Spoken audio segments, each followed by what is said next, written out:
For the last time, Zorn, this isn't a routine retrieval, Commander Vex snapped, tapping her three-fingered hand against the neural array. Human brains are infamously intricate.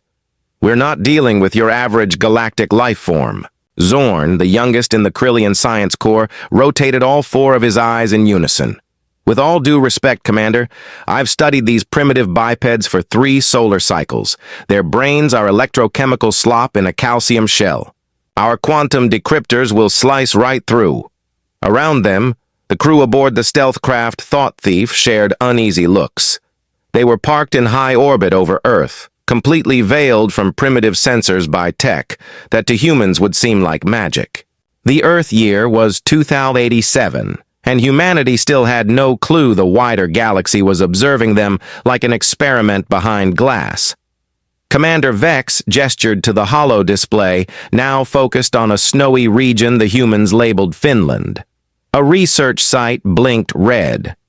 Our scans show subject Alpha 7, designation Thomas Reed, has anomalous brain activity.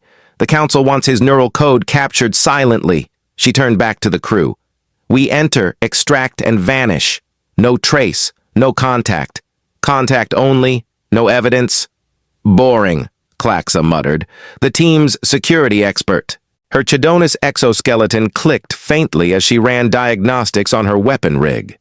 Why not just beam him up the old-fashioned way? Because the last 3 extractions ended with cardiac arrest, Dr. Pix, their medic, replied without glancing from his monitors. Humans are annoyingly delicate. The Council demands live, undamaged subjects this time. Zorn snorted. What makes this Thomas guy so important anyway? He looks like every other squishy pink biped infesting this mud ball. Commander Vex's facial tendrils twitched in irritation. That's classified, junior researcher. Stick to your assignment. Trace his neural signatures. Dr. Pix will oversee the biolink. The stealth vessel dipped below the clouds without a sound, its cloaking shroud bending photons like water. They touched down atop the research center precisely at 0347, local Earth time, prime unconsciousness window, phase shift array coming online, announced Trex, their engineer, fingers dancing across the control matrix. Stabilizing frequency, initiating soft reality displacement now. We now have roughly 8 minutes of safe phasing before quantum instability becomes critical, Trex warned. Zorn glanced at his neural scanner, visually akin to a human tablet, though its processing power dwarfed Earth's combined computational capacity. Target located, 2 levels below, East Section, Room 312. Bio readings show deep REM cycle, ideal conditions. The 5-member team slipped silently through the ceiling, their atoms harmonized in phase displacement, allowing them to pass seamlessly through matter. Concrete and metal offered no resistance. Security systems registered nothing.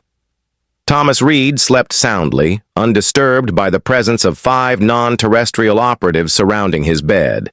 By human measure, he was average, late 30s, a neurologist, with receding brown hair and the subtle weight gain humans jokingly referred to as a dad bod. But to this team, he was far from ordinary. Deploy the neural cap, Vex commanded. Dr. Pix produced a shimmering silver apparatus shaped vaguely like a human skull. Its surface rippled with encoded patterns as he moved to position it over Thomas's head. The extraction sequence was about to begin. The cap, laced with thousands of microscopic sensors, would map his neural architecture without requiring physical contact. We'll maintain phase shift, Vex said. Disturbing local air particles could risk detection. Zorn crossed his upper arms, watching the device hover a few centimeters above Thomas's head. This is rudimentary work. The Graxians could pull cognitive imprints from an entire planetary system without ever leaving orbit. And the Graxians, Klaxa replied coolly, were obliterated when their cognitive harvesters achieved sentience and wiped them out. So kindly shut your intake port and monitor for anomalies.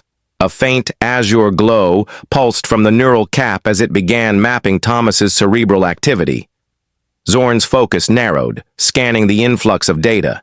His brows furrowed. That's unexpected. What is it? Vex asked, drifting closer. His neural lattice. It's irregular. The connections, synaptic firings, frequency shifts. I've never seen patterns like this in any human scan.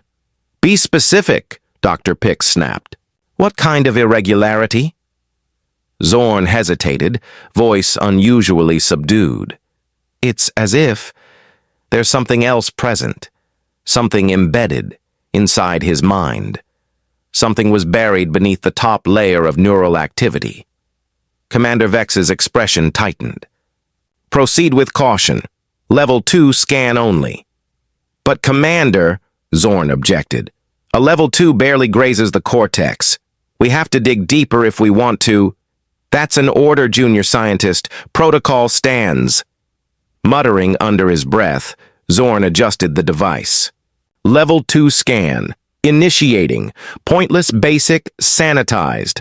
This will tell us absolutely nothing groundbreaking. Above Thomas's head, a holographic image formed, slowly building a 3D model of his brain's live patterns. Typical pulses in odd, calming blue and green appeared, but interspersed between them were erratic yellow flares. Dr. Pix leaned in. Those yellow zones, they don't correspond to any human neural signatures we've cataloged. See? Zorn's eyes gleamed. We have to probe deeper, just a quick level 3. He won't feel a thing. Vex's tentacles twitched with uncertainty. The council was explicit. Minimal interaction. We're already in his head, Klaxa added. Might as well learn something. Fine, Vex relented. One quick level 3 scan, then we leave. Zorn beamed. Level 3 scan engaging. Now, we find out what makes this one different. The cap pulsed, brighter now, penetrating deeper into Thomas's brain.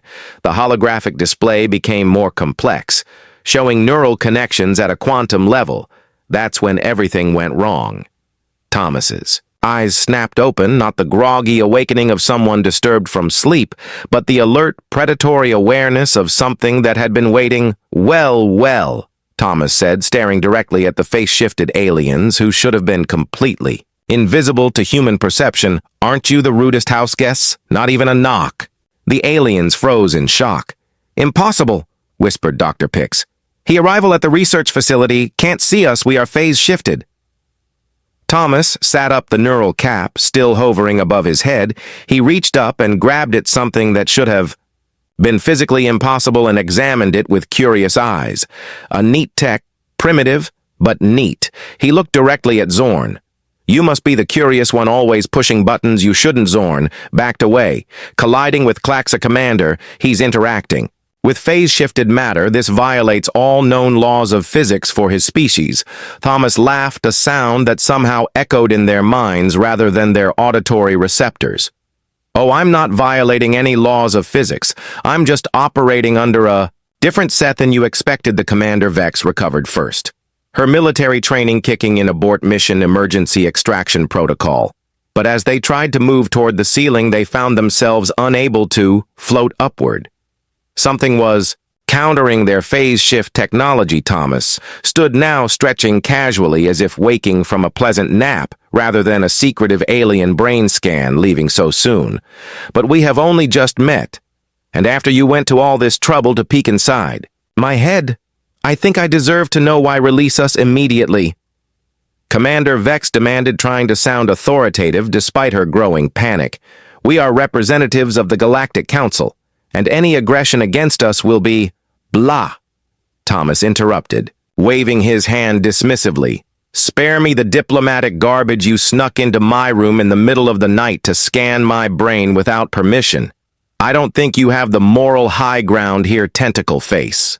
Klaxa reached for her weapon but found her arm frozen in place. Thomas clicked his tongue disapprovingly. I wouldn't do that if I were you. Actually, you couldn't do that even if you tried really hard, which you are. He smiled at their confusion. Oh, I should explain. You are not dealing with Thomas Reed anymore. What are you? Dr. Pix asked. Scientific curiosity momentarily overriding his fear. Thomas, or whatever was using Thomas, walked in a slow circle around the frozen aliens. Good question, Doc, the simplest. Explanation. I'm a passenger been riding around inhuman brains for, longer than your species has existed. Impossible. Zorn blurted human brains couldn't possibly support a secondary consciousness, especially not for extended periods then. Ural load. Would kid. You don't know the first thing about human brains. The entity interrupted you think they are simple. That's adorable. Human brains are the most complex structures in this galaxy. Why do you think your precious council is so interested in? Them Commander Vex's eyes widened. How do you know about the council's interest the entity wearing?